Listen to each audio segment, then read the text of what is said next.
Ya, shalom Bapak Ibu Saudara-saudari semua. Selamat datang kembali di pendalaman ajaran GKI Resut. Hari ini saya bersama dengan Pendeta Andreas Daud. Gimana Pak Andreas Daud kabarnya? Puji Tuhan, baik-baik. Tuhan. Selamat Natal dulu Selamat Natal, selamat tahun Ya, baru kita. selamat tahun baru videonya juga. tayang tahun baru ini, Pak. Ya, pas tahun baru ya. Minggu pertama berarti. Minggu pertama. Ya, kita sebelum memulai pembicaraan kita Ya, berdoa dulu, Pak. Saya berdoa. baik, silakan. Mari kita berdoa.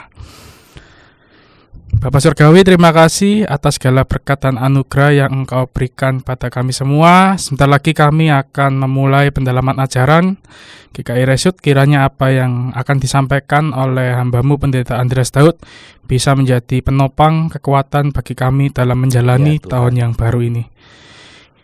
Jauhkanlah kami dari mara bahaya apapun dan terus lindungilah kami. Hanya dalam nama-Mu kami berdoa. Amin. Amin. Oke, Pak Andreas Daud. Ya, Kita hari ini ke bagian tema hati yang bersaksi di tahun yang baru. ya, hati yang bersaksi di tahun yang baru. Nah, saya akan bertanya secara universal terlebih dahulu, secara umum ya. Ya, Apa itu bersaksi? ya, baik. Kata bersaksi ini kan fair. Ya, Semua orang tahu.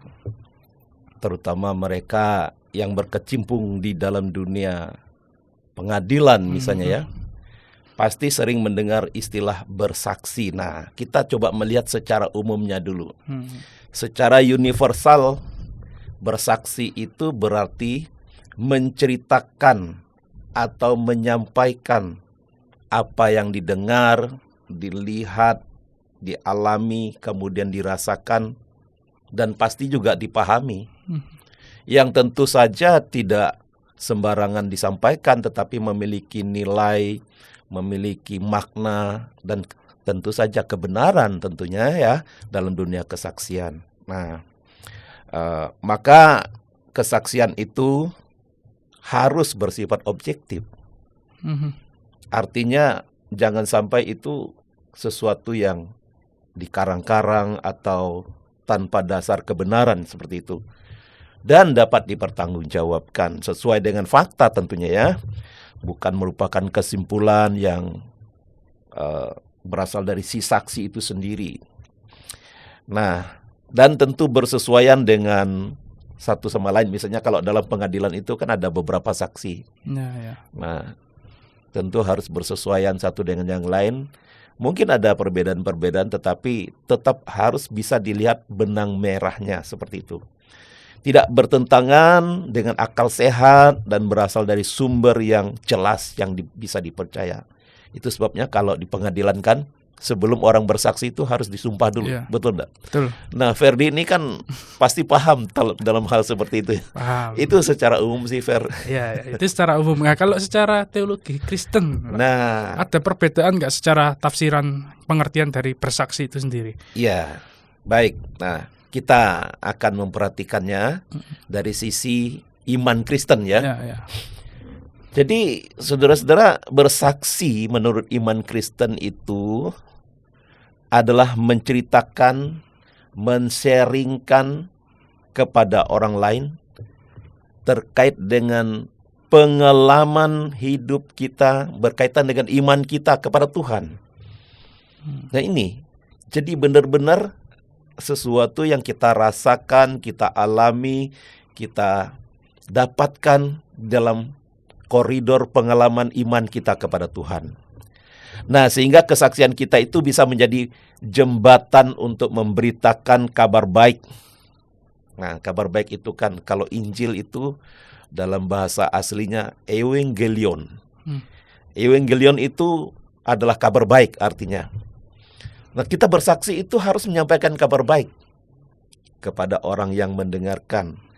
Kemudian melalui kesaksian itu, saya bilang tadi, menjadi pintu kita menyampaikan kabar baik kepada orang lain, agar mereka juga bisa mendengar, menerima, bahkan bisa mengalami kabar baik itu dalam hidup mereka, karena mereka mendengarkan kabar baik yang kita sampaikan.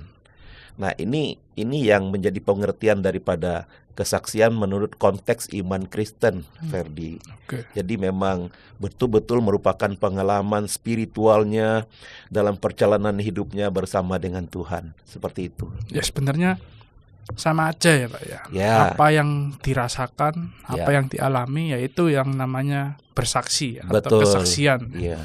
Nah, kalau sekarang kita bicara ke subjeknya, tadi kan arti dari bersaksi. Betul. Siapa yang harus bersaksi nih Pak Andreas? Nah, ini menjadi penting. Siapa yang harus bersaksi dalam konteks iman Kristen? Jadi begini, penghayatan iman Kristen bahwa setiap orang yang percaya itu artinya sudah menerima Tuhan Yesus sebagai Tuhan dan Juru Selamatnya berdasarkan anugerah Tuhan tentunya ya, itu dipanggil atau terpanggil atau dipanggil dan diutus untuk bersaksi. Siapapun juga, setiap orang percaya. Nah, konteks ini atau pemahaman ini tidak hanya kita bicara tanpa dasar. Ada banyak ayat Alkitab yang menjadi dasar, yang menegaskan bahwa setiap orang percaya itu ya, Ferdi, harus menjadi saksi. Misalnya, saya boleh agak panjang di sini ya. Boleh, Pak. Saya mengutip beberapa bagian firman Tuhan. Misalnya kalau kita perhatikan di dalam Mazmur 139 ayat 13 sampai 18, kita tidak baca semua, tetapi saya coba menyampaikan inti daripada bagian ini. Mazmur 139 ayat 13 sampai 18 ini konteksnya adalah doa dari Daud terkait dengan siapa dirinya di hadapan Allah. Dia memahami dirinya itu terlalu ajaib karena Allah menciptakan dia sangat ajaib. Daud memahami dirinya itu sangat mulia sebagai karya ciptaan Allah. Nah, pemahaman demikianlah yang kemudian mendorongnya untuk menghidupi hidupnya untuk kemuliaan Tuhan. Nah, menghidupi hidup untuk kemuliaan Tuhan itu adalah masuk dalam koridor bersaksi. Jadi bersaksi ini lewat kehidupan kita yang memuliakan Tuhan. Seperti itu, rekan Ferdi. Tapi kita masuk lagi kepada bagian yang lain, Matius 5 ayat 13 sampai 16. Ayat ini pasti sudah dikenal ya. Kira-kira Ferdi ingat nggak ini berbicara tentang apa? Matius 5 ayat 13 sampai 16. Kalau nggak salah tentang garam dunia. Garam dan terang dunia.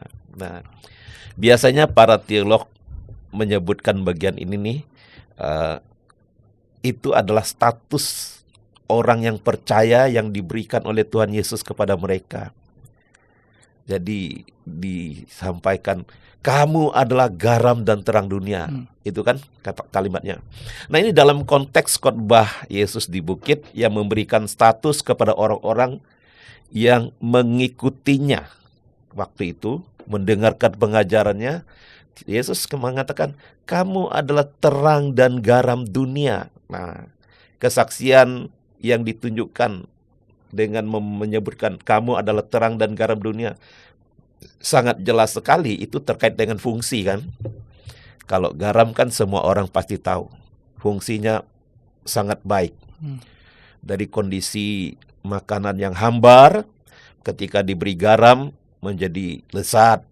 Demikian juga terang, kondisi gelap, begitu ada terang, nah menjadi bercahaya dan ada kehidupan lah seperti itu. Nah, analogi Tuhan Yesus menyebutkan bahwa setiap orang percaya itu sebagai garam dan terang dunia itu secara tidak langsung menunjukkan kamu harus bersaksi. Bersaksi tentang apa? Tentang kebenaran. Nah, garam biasanya digunakan bukan hanya untuk penyedap, tetapi juga untuk pengawet dan lain sebagainya. Hidup orang Kristen, orang percaya, dimanapun berada, harus menjadi saksi yang baik. Kemudian menjadi terang di dalam kegelapan. Nah, di dalam kegelapan itu berarti kalau ada suasana yang tidak benar, suasana yang tidak menyenangkan, kehadiran orang Kristen, orang percaya harus menjadi penerang dalam ketidakbenaran itu. Itu penghayatannya. Lalu di dalam Matius 28 ayat 19-20 konteks Yesus mengutus murid-muridnya, Ferdi. Jadi bahwa setiap orang yang telah bertobat dan percaya harus diajar untuk bersaksi tentang Kristus. Melalui apa? Melalui apa yang dilakukannya. Nah, kemudian ada teks yang lain lagi dalam Kisah pasal 2 ayat 32. Yesus inilah yang dibangkitkan Allah. Dan tentang hal itu kami semua adalah saksi. Ini mau menunjukkan bahwa tidak bisa dipungkiri setiap orang, kata kami semua itu menunjuk kepada orang-orang yang sudah percaya, harus menjadi saksi. Nah, nanti di bagian berikutnya kita akan melihat bagaimana si bersaksi itu. Nah, konteks waktu itu adalah setelah murid-murid menerima kuasa Roh Kudus. Di dalam Kisah pasal 2 kan. Kalau kita perhatikan, setelah murid-murid menerima kuasa Roh Kudus yang dijanjikan ketika Yesus berkata di dalam Kisah pasal 1 ayat 8 itu, kan Yesus berkata di Kisah 1 ayat 8 itu, kamu akan menerima kuasa Roh Kudus dan kamu akan menjadi saksiku di Yudea, Samaria, dan seterusnya sampai ke ujung dunia kan. Ngomong seperti itu. Nah, sejak itulah murid-murid mengguncang dunia dengan kesaksian tentang Kristus, satu-satunya juru selamat manusia. Sehingga di Kisah 4 itu ayat 12 dikatakan, tidak ada nama lain yang dapat menyelamatkan kecuali dalam nama Anak Tunggal Bapa. Itu mengacu kepada Tuhan Yesus Kristus. Nah, itu di dalam Kisah pasal 2 ayat 32, Ferdi ya. Kemudian kita maju satu ayat lagi. Sebenarnya banyak, hanya saja kita tidak punya waktu terlalu banyak untuk menyampaikan atau mengupas beberapa ayat lain lagi ya. Di dalam 2 Korintus 3 ayat 3, karena telah ternyata bahwa kamu adalah surat Kristus yang ditulis oleh pelayanan kami. Ditulis bukan dengan tinta tetapi dengan roh dari Allah yang hidup. Bukan pada loh-loh batu, melainkan pada loh-loh daging, yaitu di dalam hati manusia. Jadi bagian ini sebenarnya Paulus mau menekankan bahwa setiap orang percaya, cerminan Kristus yang hidup itu harus dipancarkan melalui kesaksian setiap orang percaya. Di mana seluruh hidup kita bagaikan surat terbuka ya, yang dilihat dan dibaca oleh semua orang. Ya, itu beberapa teks firman Tuhan yang menjadi dasar mengapa setiap orang percaya itu dipanggil untuk menjadi saksi atau bersaksi. Jadi, Ferdi, jika kita ditanya apa arti hati yang bersaksi menurut Alkitab, bersaksi harus berangkat dari pemahaman siapa diri kita di hadapan Allah. Dan panggilan kita sebagai orang-orang yang diutus oleh Tuhan Yesus di tengah-tengah dunia ini adalah sebagaimana dijelaskan dalam beberapa firman Tuhan tadi, untuk menyaksikan tentang Kristus yang telah kita imani itu. Seperti itu. Bersaksi juga harus berangkat dari hati yang telah percaya, menerima dan mengalami anugerah keselamatan di dalam Tuhan Yesus Kristus. Ini paling prinsip dan mendasar. Ini menurut kesaksian menurut iman Kristen ya, Ferdi ya. Yep. Jadi dia harus percaya dan menerima Yesus sebagai Tuhan dan Juru Selamatnya terlebih dahulu. Dan itu menjadi paling prinsip. Nah, kalau dia belum percaya, bagaimana kita mendengarkan kesaksiannya? Dan apa yang dia saksikan? Ya, tidak ada. Ya, itu yang bisa saya sampaikan terkait dengan pertanyaan siapa yang harus bersaksi. Oke. Nah, pertanyaan selanjutnya nih Pak Andreas. Ya. Tadi sudah dijelaskan ya, subjek siapa yang bersaksi, lalu seperti apa hati yang bersaksi menurut iman Kristen. Ya. Nah, bagaimana nih kita caranya mengenali bahwa karya Tuhan yang ada dalam hidup kita itu bisa disaksikan atau bisa kita berikan kesaksian ke orang-orang lain? Nah, ini sangat penting pertanyaan ini. Jadi, supaya kesaksian itu bukan hanya sekedar omong-omong, bukan hanya sekedar berbicara kepada orang lain, tetapi ada isinya. Ada isi yang menjadi dasar dia bersaksi. Nah, itu yang perlu kita perhatikan dengan pertanyaan, bagaimana cara mengenali karya Allah? Sebab begini, kalau kita tidak mengenali karya Allah yang kita saksikan, jangan-jangan kita bersaksi menonjolkan diri sendiri. Jangan-jangan kita bersaksi memegahkan diri sendiri. Dan itu tidak benar, bahkan berbahaya. Ya, nah oke. Kita pelan-pelan tetap melihat dasar-dasar firman Tuhannya ya, Ferdi ya. Iya, Pak. Jadi iman Kristen itu menghayati bahwa setiap aspek hidupnya adalah karena anugerah Tuhan. Ini poin penting. Jadi setiap aspek hidup kita ini karena anugerah Tuhan. Kita bisa bernafas, kita bisa berkarya, kita bisa bekerja, kita bisa mendapatkan sesuatu yang kita upayakan dan sebagainya. Pokoknya semua aspek. Tidak ada satu bagian pun dalam hidup kita itu yang bukan dari anugerah Tuhan. Ini poin penting. Nah, dengan demikian maka kita kemudian memiliki modal nih. Modal untuk bersaksi. Nah, coba kita perhatikan di dalam Efesus pasal 2 ayat 8 sampai 9 itu kan Paulus berbicara bahwa keselamatan itu hanya karena kasih karunia Tuhan. Ya kan? Atau hanya karena anugerah Tuhan. Jadi judul perikop itu sebenarnya kalau kita perhatikan semuanya adalah anugerah. Maka pernyataan di ayat yang ke-8 dan 9 itu harus dipahami secara progresif. Mari kita buka saja ya di dalam firman Tuhan, khususnya di dalam Efesus pasal yang kedua. Kita perhatikan supaya benar-benar kita memahami bahwa kesaksian kita itu ada dasarnya. Ayat 8 dan 9. Di sana kan dikatakan seperti ini. Kalau Ferdi melihat judul perikop bagian itu, semuanya adalah kasih karunia. Ya, kasih karunia. Nah, kita lanjut di ayat yang ke-8. Di sana jelas dikatakan, sebab karena kasih karunia kamu diselamatkan oleh iman. Itu bukan hasil usahamu, tetapi pemberian Allah. Itu bukan hasil pekerjaanmu. Jangan ada orang yang memegahkan diri. Nah, kita berhenti dulu sampai di sini. Pada bagian ini, hidup kita semuanya karena kasih karunia. Berawal dari keselamatan itu adalah karena kasih karunia Allah. Lalu ada kata yang sangat tegas di ayat 9. Itu bukan hasil pekerjaanmu. Jangan ada orang yang memegahkan diri. Ini poin penting. Sehingga kalau ditanya bagaimana cara mengenali karya Allah dalam hidup kita supaya kita bisa bersaksi. Nah, misalnya selama tahun 2024 misalnya ya, nanti masuk tahun 2025. Pertama-tama berangkat dari saya ini hidup karena kasih karunia Allah. Nah, oleh karena kita hidup karena kasih karunia Allah, maka karya kita pun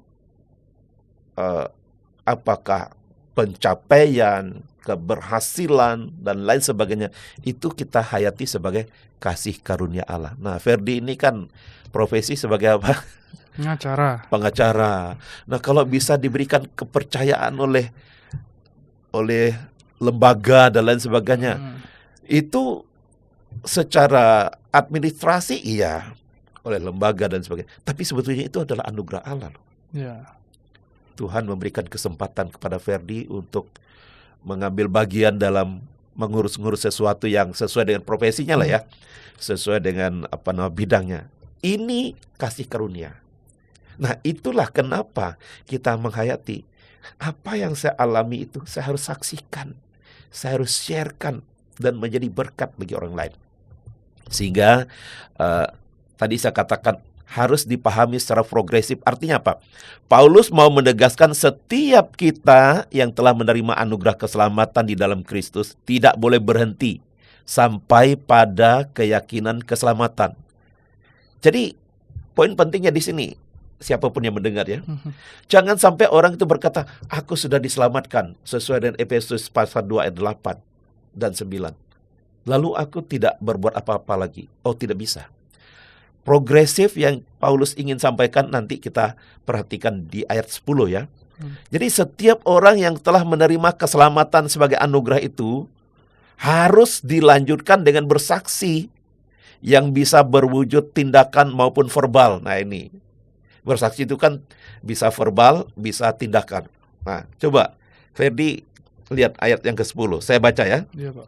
Di ayat yang ke-10 itu Paulus ngomong begini, di Efesus 2 ayat 10. Karena kita ini buatan Allah, diciptakan dalam Kristus Yesus untuk melakukan pekerjaan baik yang dipersiapkan Allah sebelumnya. Ia mau supaya kita hidup di dalamnya. Secara inti, bagian ini Rasul Paulus ingin mengatakan, kamu sudah diselamatkan. Maka kamu harus mengerjakan apa yang menjadi bagianmu, yaitu setiap anugerah hidup yang Tuhan berikan, kamu harus saksikan. Dan kamu harus tetap di situ. Bersaksi itu sebetulnya harus menjadi gaya hidup orang percaya sebetulnya. Baik secara verbal maupun secara tindakan. Seperti itu. Nah, kalau kita lanjut lagi di dalam ayat yang ke-13, Filipi pasal 2 ayat 12 sampai 14. Ini intinya saja ya. Konteksnya adalah dikatakan oleh Rasul Paulus, tetaplah kerjakan keselamatanmu. Nah, nasihat Rasul Paulus ini ditujukan kepada umat Tuhan yang ada di Filipi. Bukan kepada orang yang belum selamat. Bukan kepada orang yang belum percaya. Tetapi kepada jemaat Tuhan yang ada di Filipi, yang sudah percaya Kristus, atau sudah mengalami keselamatan. Agar apa? Agar menjadi alat Tuhan menyaksikan karya Tuhan yang telah dialaminya. Nah, itu penting. Jadi, kata-kata Paulus mengatakan, tetaplah kerjakan keselamatanmu.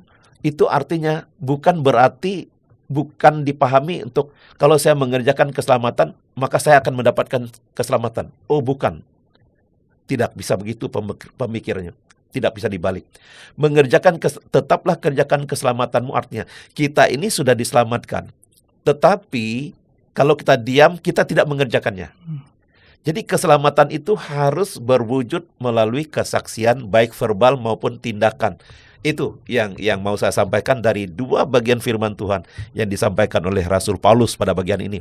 Jadi Ferdi ya, cara mengenali karya Tuhan dalam kisah hidup kita itu adalah yaitu kita memiliki keyakinan. Ini penting sekali. Kita memiliki keyakinan bahwa seluruh aspek hidup kita ini adalah hanya karena anugerah Tuhan semata-mata.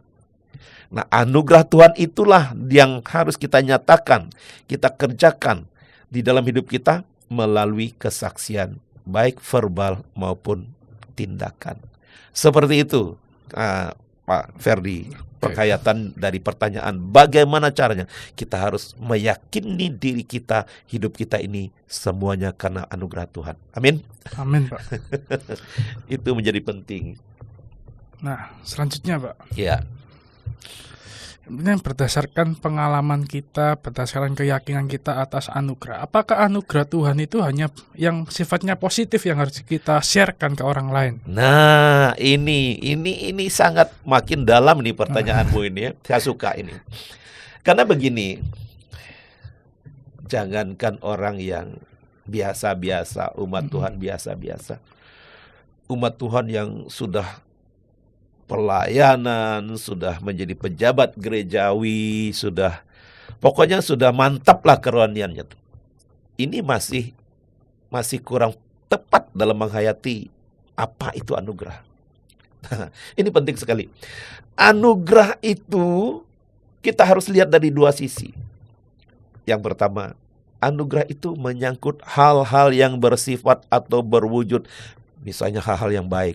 Ini di luar keselamatan ya. Kalau keselamatan itu memang anugerah khusus, diberikan kepada setiap orang yang percaya, yang beriman kepadanya tanpa harus membayar karena diberikan secara cuma-cuma. Itulah namanya anugerah keselamatan. Ini khusus banget. Nah, sedangkan kehidupan kita sehari-hari itu setiap hari itu juga adalah anugerah. Anugerah dalam arti yang bersifat umum. Misalnya, tadi bekerja nih, kemudian berhasil, kemudian dipromosikan lagi, berhasil lagi, ya. Ada pencapaian-pencapaian yang didapatkan, ada peningkatan-peningkatan yang didapatkan, dan kemudian segala yang menjadi harapan itu tercapai, segala yang menjadi ekspektasi itu bisa kita dapatkan. Itu juga bersifat anugerah yang umum. Nah, ini anugerah ya. Tapi di poin yang kedua saya katakan, hal-hal yang bersifat atau berwujud, misalnya, saya belum berhasil, saya gagal, saya mengalami sesuatu yang tidak sesuai dengan harapan saya, dan segala yang saya dapatkan itu tidak sesuai dengan harapan saya, segala yang tidak kita bayangkan bahkan terjadi, dan lain sebagainya. Dengan kata lain, apakah yang tidak menyenangkan, yang tidak sesuai dengan ekspektasi kita itu bukan anugerah?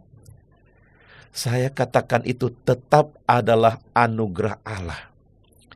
Karena sekali lagi hidup kita ini adalah hidup di dalam pimpinan Tuhan. Jadi baik yang menyenangkan maupun yang tidak menyenangkan itu ada dalam pengetahuan dan otoritas Tuhan. Dan kalau saja Tuhan mengizinkan kita untuk berhasil, sukses, mendapatkan pencapaian-pencapaian, itu adalah anugerah Tuhan juga. Tetapi sebaliknya kalau Tuhan izinkan sesuatu yang tidak sesuai dengan harapan kita, jangan mengatakan itu malapetaka. Jangan mengatakan itu bukan anugerah Tuhan. Tapi juga bisa disebutkan sebagai anugerah untuk mendidik, ya, untuk mengajar, untuk membantu kita lebih bertumbuh lagi, dan untuk menolong kita berefleksi. Apakah saya sudah sesuai jalannya dengan apa yang Tuhan kehendaki? Ataukah saya sudah menyimpang ke kiri dan ke kanan sehingga Allah kemudian mendisiplinkan saya, mengingatkan saya. Saudara, siapapun kita tidak bisa lepas dari dua bagian ini, yang menyenangkan dan yang tidak menyenangkan. Tapi sebagai orang yang percaya kepada Kristus, apa yang Tuhan kehendaki, apa yang Tuhan lakukan dalam hidup kita itu pasti tujuannya untuk kebaikan kita. Amin. Amin, Pak. Itulah sebabnya karya anugerah Tuhan dalam hidup kita itu harus dipahami dua hal, yang menyenangkan dan bahkan yang tidak menyenangkan. Rasul Paulus sendiri misalnya, dia di dalam penjara loh, tapi dia masih bisa tetap bersaksi, dan dia menulis surat Filipi itu di dalam penjara untuk mengingatkan jemaat yang ada di Filipi supaya tetap bersukacitalah senantiasa. Dia di dalam penjara. Karena dia tahu bahwa ketika dia tetap bertahan imannya walaupun dalam kehidupan yang susah, itu menjadi berkat bagi orang lain. Nah, jadi Bapak, Ibu, dan Saudara dimanapun engkau berada, kalau bersaksi itu harus memperhatikan, jangan hanya ketika diberkati Tuhan saja, jangan hanya ketika sukses, tapi ketika mungkin kita mengalami hal-hal yang tidak menyenangkan, itu pun adalah bagian dari Tuhan membimbing, menuntun kita untuk menjadi lebih baik lagi. Itu, Ferdi, pemahamannya. Oke, Pak. Semakin tercerahkan lah. Ya.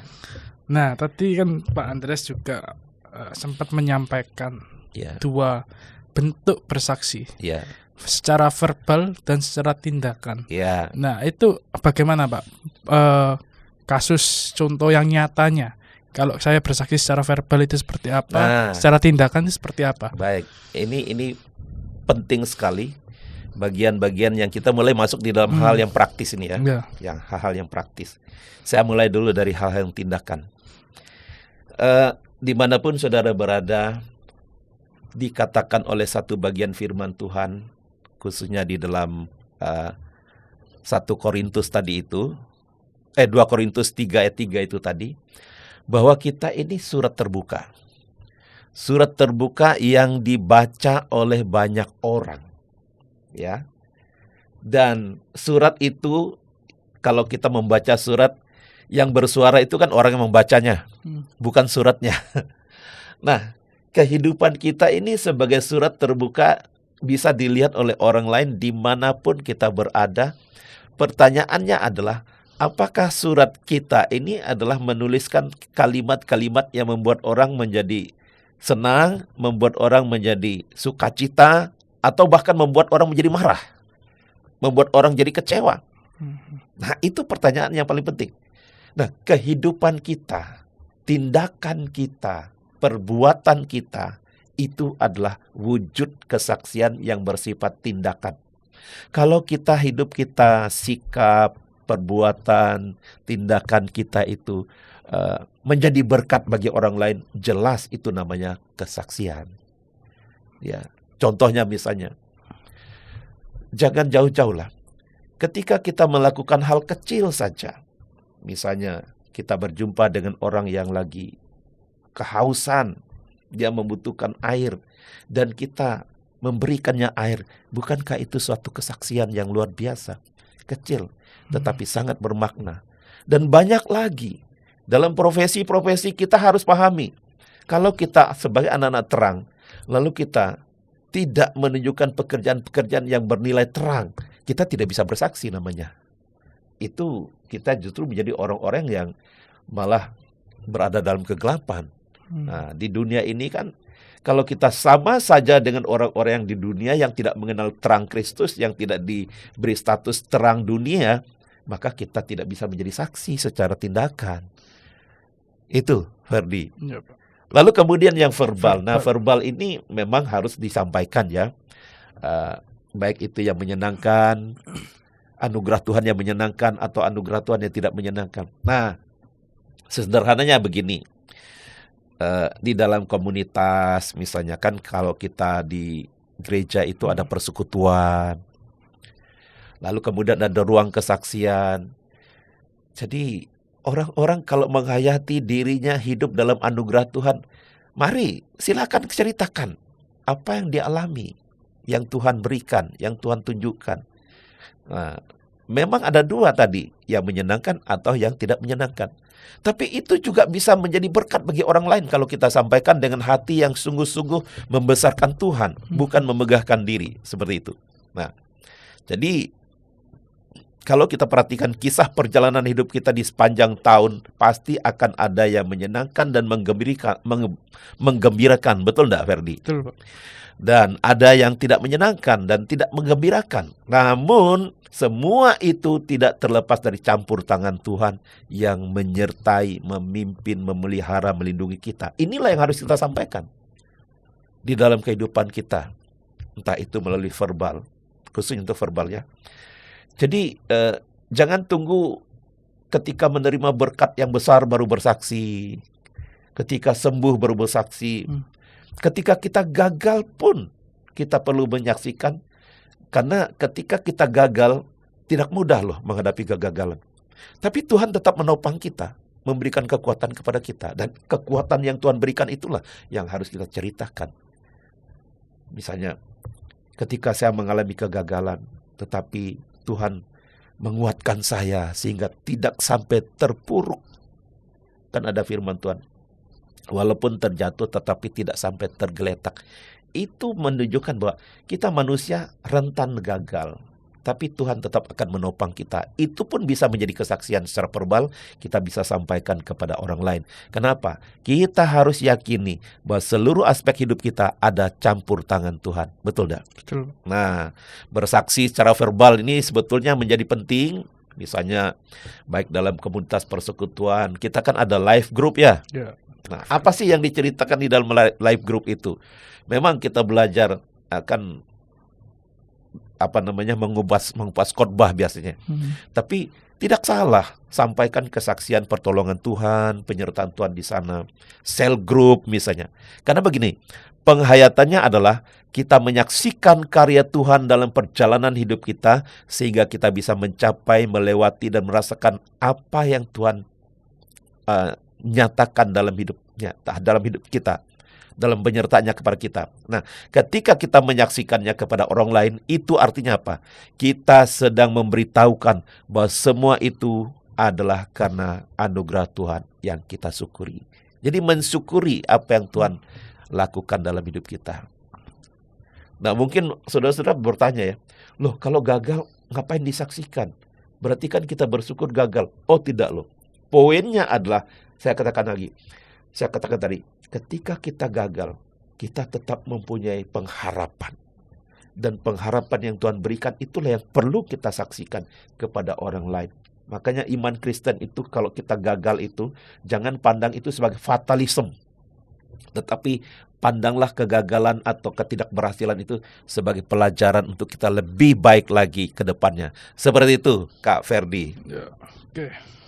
Tadi Pak Andreas tertarik ya saya dengan bahwa kesaksian dalam iman Kristen itu Ya, kita bisa mencapai, melewati, dan merasakannya. ya, Apakah itu harus kumulatif atau hanya alternatif, Pak? Karena gini, karena kalau kita lihat dalam kasus yang nyata ya, ya, apalagi kan media digital ini betul. lagi pesat-pesatnya. Mm-mm. Banyak orang yang berlomba-lomba untuk bersaksi. Tapi kalau pengalaman saya secara pribadi, apakah saya harus percaya sama kesaksian mereka?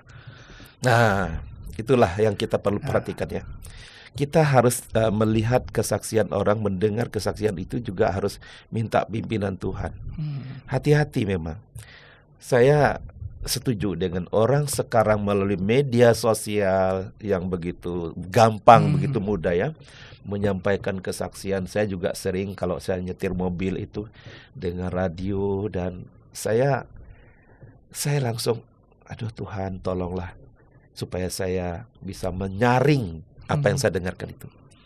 Dua hal yang harus saya sampaikan terkait dengan pertanyaan ini, yaitu yang pertama, apakah yang kita saksikan itu fokus utamanya kepada kemuliaan Tuhan, anugerah Tuhan, ataukah menceritakan atau menonjolkan diri sendiri yang kemudian arahnya, orientasinya membanggakan diri, memegahkan diri. Ingat tadi firman Tuhan katakan, jangan memegahkan diri. Jadi fokus utama yang ditonjolkan atau diceritakan dalam kesaksian adalah semata-mata anugerah Tuhan. Bukan menonjolkan kehebatan doa. Aku berdoa jadi luar biasa ketika saya berdoa semalaman suntuk. Tuhan menjawab doa saya. Hati-hati dengan kalimat-kalimat semacam itu. Secara tidak langsung mau menunjukkan kehebatan. Ternyata dia doanya hebat. Bukan Tuhan yang hebat jadinya. Lalu kemudian setelah aku melakukan ini dan lain sebagainya, Tuhan, saya kemudian keluar dari masalah itu. Sekali lagi, kita itu tidak bisa sedikit pun menolong diri kita sendiri. Dari apapun juga persoalan, masalah, dari mendapatkan kesuksesan dan lain sebagainya, itu semata-mata karena anugerah Allah. Itulah sebabnya fokus itu harus fokus kepada anugerah Allah. Nah, jadi coba dengarlah kesaksian orang-orang yang, dan kita kalau kita menghayati bahwa kesaksian harus fokus kepada anugerah Allah, kita langsung bisa menilainya kok. Yang kedua, kesaksian harus merupakan ungkapan rasa syukur. Nah ini penting sekali. Rasa syukur kepada Tuhan. Rasa syukur yang bagaimana? Yang selaras dengan kehendak Tuhan. Baik pikiran, perkataan, dan perbuatan. Tidak bertentangan dengan kebenaran Tuhan. Sebaliknya memuliakan Tuhan dan kemurnian hati yang mengalami kasih dan anugerah Allah. Dua poin itu yang bisa menolong kita untuk bisa melihat ini kesaksian orang ini memuliakan Tuhan atau tidak. Kesaksian orang ini fokus kepada anugerah Tuhan atau tidak. Kesaksian orang ini memegahkan diri atau tidak. Dari dua poin itu, Ferdi. Dan kita juga harus hati-hati ketika kita bersaksi. Memang kita akan menyaksikan tentang pencapaian-pencapaian. Tetapi kembali lagi, itu bukan karena saya. Itu bukan karena kekuatan saya, tetapi semata-mata karena anugerah Tuhan. Jadi itu yang paling penting kalau kita bersaksi itu. Jangan sampai, saya selalu memakai istilah seperti ini. Jangan kita mencuri kemuliaan Tuhan dalam kesaksian kita. Tapi apapun yang kita sampaikan, hanya satu tujuannya, untuk kemuliaan Tuhan. Seperti itu, Ferdi. Ya. Tapi gini Pak, kita lanjutin obrolan yang masalah kasuistis ini ya. Ya. Terkadang orang bersaksi itu juga seringkali mengambil kesimpulan sendiri. Nah, ya, padahal itu juga sebenarnya nggak boleh kan. Nah, bagaimana kalau kita yang mendengarkan, meskipun kita meminta bimbingan dari Tuhan, tapi kalau orang itu secara terus-menerus mengambil kesimpulan, misalnya harusnya tadi saya nggak berangkat, terus pintu saya kuncinya dibuka, kesaksian kayak gitu kan yang nggak masuk akal ini sebenarnya. Nah, gimana ini kita menanggapi? Apakah kita cukup mendengarkan atau kita ya harus merespon supaya setidaknya menyadarkan orang tersebut. Ya, Apalagi dalam komunitas cell group atau life group iya, friend. Kan ini yang sering kali menjadi perdebatan di teman-teman. ya, Kapan kita harus mendengarkan saja kesaksiannya dan kapan kita harus merespon hal tersebut. ya. Jadi gini, kalau dalam konteks misalnya friend atau cell group itu sebenarnya kita hadir di situ juga ada maksud Tuhan. Orang yang bersaksi di situ bisa saja dia tidak objektif, ya, bisa saja. Ini kan namanya manusia, kadang-kadang merasa atau meyakini ini benar tapi belum tentu, itu bisa terjadi. Nah, saya tertarik dengan bagaimana kita yang mendengar. Apakah kita hanya mendengarnya saja atau boleh meresponi? Di dalam konteks komunitas kecil itu sangat dimungkinkan sebetulnya, ya. Kenapa? Di dalam kelompok kecil sehingga ada kemungkinan ada ruang untuk bersaksi, tetapi jangan lupa ada ruang untuk saling menumbuhkan dan bertumbuh di sana. Ruang saling menumbuhkan dan bertumbuh itulah yang menjadi pintu masuk kita bisa memberi respon yang memang menolong. Kalau yang tadi dikatakan ngomong atau bersaksi yang kadang-kadang tidak masuk akal gitu, ya. Disitulah kita punya kesempatan untuk membantu dia. Tentu saja pasti kita minta hikmat Tuhan, ya, untuk menyampaikan apa yang kita ingin sampaikan. Karena gini, tidak menutup kemungkinan kalau tidak diingatkan, orang itu bisa ngomong, ya saya katakan tadi itu, fokusnya di mana sih? Ya. Apakah ngarang-ngarang sendiri atau menggatuk-gatuk itu apa tuh? Ya, Menyambung-nyambungkan, yang seolah-olah ini pekerjaan Tuhan, tetapi engkau sedang menyambung-nyambungkan sesuatu yang belum tentu Tuhan mengerjakannya untukmu. Ya kan? Seperti itu. Kita ingat di dalam Galatia 6 ayat 1 dan 2, bertolong-tolonglah kamu, saling bertolong-tolonglah kamu. Yang kuat imannya menolong yang tidak kuat. Yang agak menyimpang sedikit itu ditolong. Nah, di lingkup seperti itu sangat dimungkinkan. Jadi kalau pertanyaannya apakah kita hanya dengar saja? Menurut saya kok enggak. Kita harus menyampaikan, jangan sampai yang menyampaikan ini makin jauh lagi tidak sesuai dengan fokus kesaksian. Nah, itu yang paling penting. Jadi menurut saya, tidak masalah. Sampaikan saja, tentu saja minta hikmat Tuhan supaya itu akan semakin membangun dia dan menolong dia seperti itu. Karena memang jujur saja, kalau saya dengar di radio itu, andai kata saya bisa respon, saya akan sampaikan. Tapi karena di radio itu, kesaksiannya itu sudah tidak masuk akal seperti itu, ya. Dan ingat 2 poin itu, fokus utamanya apa? Untuk kemuliaan Tuhan, anugerah Tuhan. Yang kedua, jangan pernah memegahkan diri dalam kesaksian. Itu, Ferdi. Jadi bisa, dan disitulah kita terpanggil untuk menolong, dan saya katakan bahasa saya, disitulah ruang kita untuk saling bertumbuh satu sama lain. Seperti itu. Oke, Pak Andreas. Ya. Pertanyaan yang terakhir nih. Ya. Jadi apa langkah kita Ya. untuk memulai bersaksi di tahun baru, sepanjang tahun baru ini 2025, Ya. secara konsisten? Nah, ada tips dan trik nggak nih dari Pak Andreas? Jadi gini, tetap ini harus berangkat dari perjalanan iman kita bersama Tuhan, ya. Nah, mengapa saya katakan seperti itu? Kesaksian kita itu harus menjadi bagian yang tidak boleh situasional. Nah, makanya kalau kita mereview kehidupan di tahun 2024, kita akan mulai berpikir nih, apakah perjalanan kehidupan saya adalah perjalanan iman yang situasional, sehingga kesaksiannya juga situasional. Itu harus kita pikirkan. Karena gini, di awal tadi saya bilang, kalau kita bersaksi, memiliki hati yang bersaksi, dipengaruhi oleh situasional, maka kita tidak konsisten. Sedangkan kehidupan kita ini adalah baik tidak menyenangkan maupun yang menyenangkan, itu adalah semata-mata karena anugerah Tuhan. Nah, itu. Sehingga apa? Walaupun kita memang tidak mesti harus setiap ada pertemuan bersaksi secara verbal, tidak.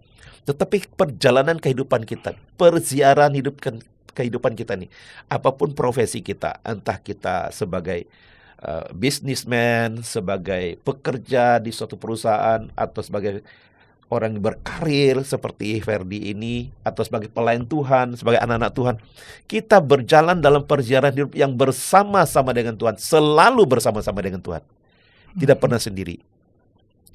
Itu harus mengawal kehidupan kita. Nah, kalau pertanyaan, langkah apa yang dapat kita ambil untuk hidup sebagai saksi Kristus yang konsisten dan relevan sepanjang tahun yang baru? Jadi, poin paling penting yang harus kita perhatikan adalah kita harus menempatkan hidup kita ini adalah sebuah keajaiban daripada Tuhan. Maksudnya apa? Saya bisa mulai melangkah di tahun 2025 ini setelah melewati 365 hari. 66 kalau 2004 ya, Iya. 2024 366 hari di 2024 dan saya bisa melewati, itu anugerah Tuhan. Dan saya akan melangkah di tahun 2025 yang saya belum tahu, masih jauh dan panjang. Saya tidak sendiri juga, saya bersama dengan Tuhan. Itu yang akan membuat kita konsisten. Seperti Daud ini saya senang sekali kalau belajar daripada apa yang dinyatakan Daud ini. Dalam Mazmur 9 ayat 2-3, saya cuplik begini ya. Aku mau bersyukur kepada Tuhan dengan segenap hati. Aku mau menceritakan segala perbuatan-Mu yang ajaib. Dan seterusnya, kalau nanti teman-teman ada waktu baca seluruh Mazmur ini. Ini pernyataan Daud ini menempatkan posisi Tuhan itu sebagai sesuatu yang sentral dan tidak pernah tinggalkan dia. Dan itulah keajaiban Tuhan. Jadi Kak Ferdi, di sepanjang kita menjalani tahun yang akan datang ini, yakinilah bahwa Tuhan tidak pernah meninggalkan kita. Itulah yang membuat kita bisa konsisten dan relevan. Sehingga kita tidak mengarang-arang dan lain sebagainya. Hidup kita ini prosesnya adalah bersama dengan Tuhan. Dan saya mau membuat 2 poin untuk kita semua terkait dengan apa yang disampaikan oleh Daud dalam Mazmur 9 ini. Yang pertama adalah Daud memiliki hati yang bersyukur karena perbuatan ajaib Tuhan dalam hidupnya. Dalam sepanjang hidupnya loh ya. Kalau kita mengerti pengalaman Daud itu kan mulai dari remaja tidak mudah. Sampai kepada dia menjadi raja. Bahkan kalau kita perhatikan dia menjadi raja yang hebat pun masih dikudeta oleh anaknya, Absalom. Tetapi dia tetap konsisten mempercayai Tuhan dalam hidupnya. Di dalam Mazmur 25 itu.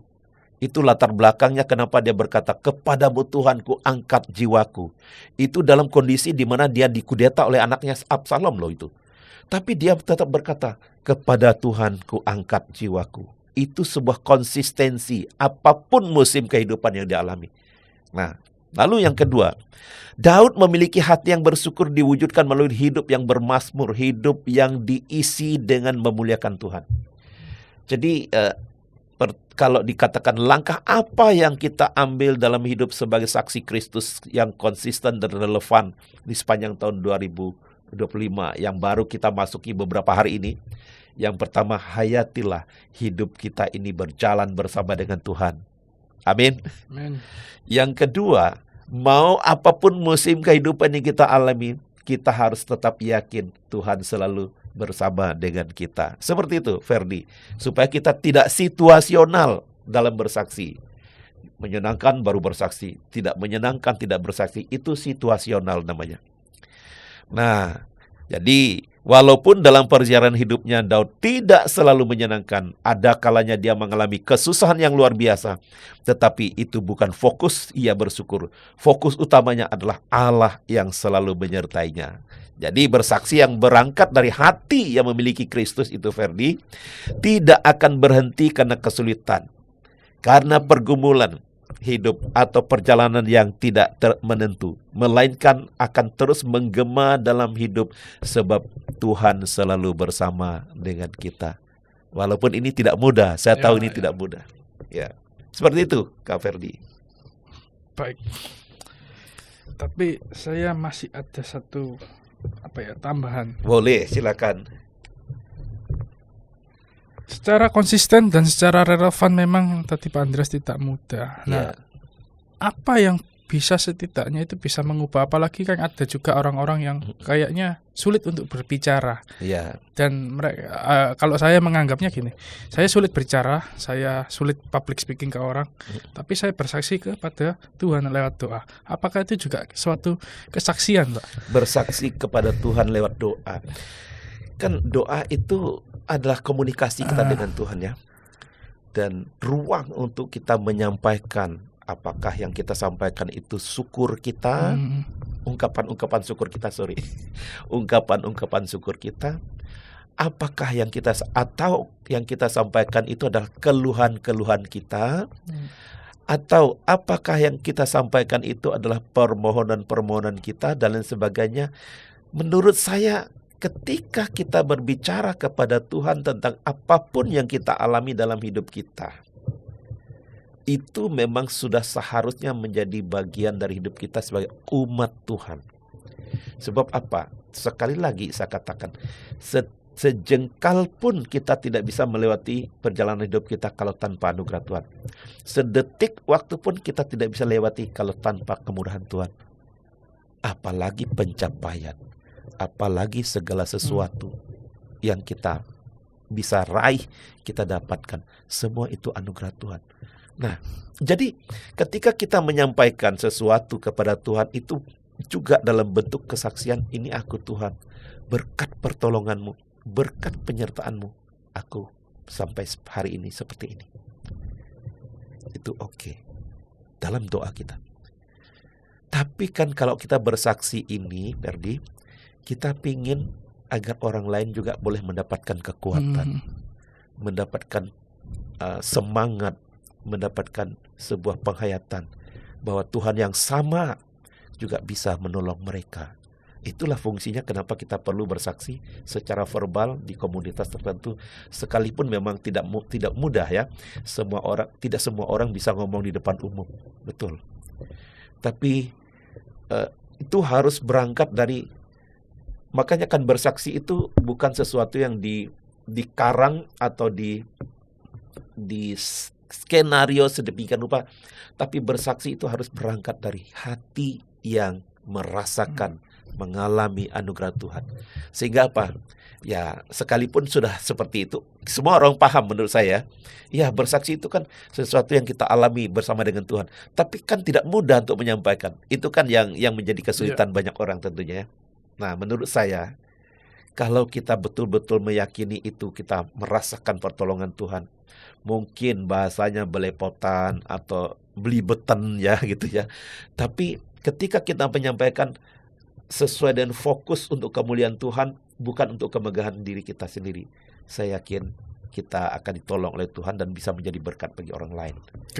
Ya, seperti itu, Ferdi. Baik, Pak Andreas. Jadi, Bapak, Ibu, saudara-saudari, ada beberapa poin penting yang saya dapat, ya, hasil dari pembicaraan tadi dengan Pak Andreas. Bahwa kesaksian itu adalah salah satu tugas kita, tugas panggilan kita sebagai iman Kristen. Dan bagaimana kita untuk bersaksi itu, kita tidak perlu mengharapkan orang itu tertarik sama kita, tapi hanya semata-mata bahwa kita mensyukuri anugerah-anugerah dari Tuhan. Dan itu yang menjadi poin penting, bahwa sebenarnya sama juga kesaksian di iman Kristen dan juga kesaksian di pengadilan, kan.